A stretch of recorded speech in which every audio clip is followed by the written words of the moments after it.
بسم الله الرحمن الرحيم. والنازعات غرقا والناشطات نشطا والسابحات سبحا فالسابقات سبقا فالمدبرات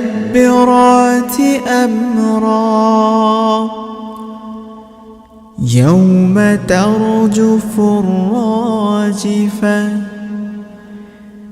تتبعها الرادفة قلوب يومئذ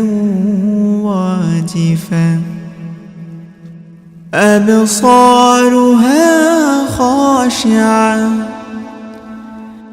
يقولون أئنا لمردودون في الحافرة أئذا كنا عظاما نخرة قالوا تلك إذا كرة خاسرة فإنما هي زجرة واحدة فإذا هم بالساهرة هل أتاك حديث موسى إذ ناداه ربه بالوادي المقدس طوى اذهب إلى فرعون إنه طغى فقل هل لك إلى أن تزكى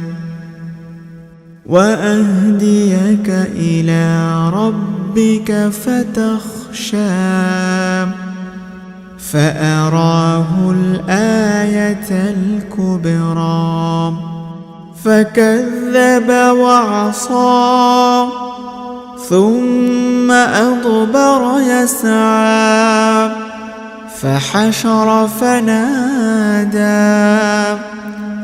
فقال أنا ربكم الأعلى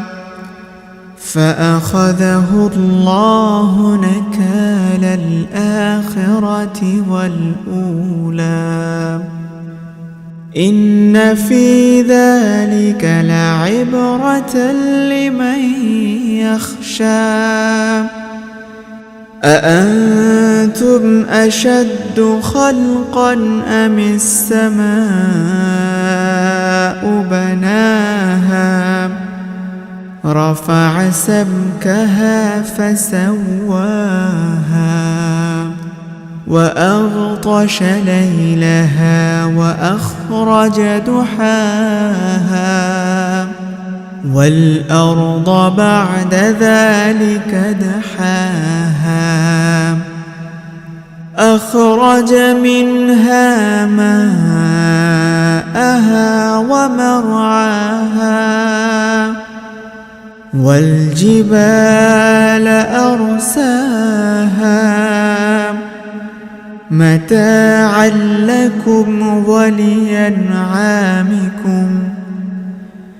فإذا جاءت الطامة الكبرى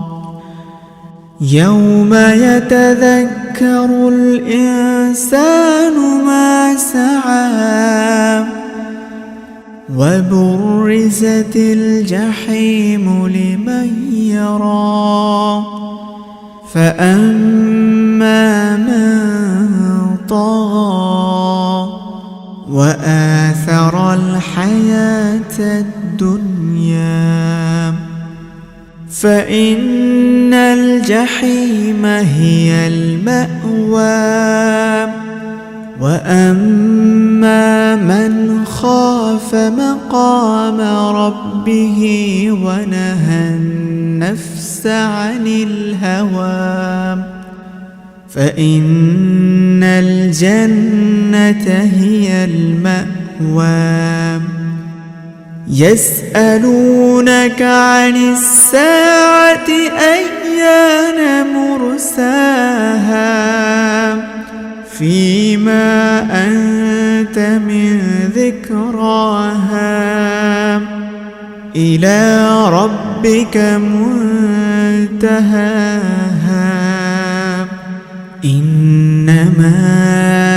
أنت منذر من يخشاها كأنهم يوم يرونها لم يلبثوا إلا عشية أو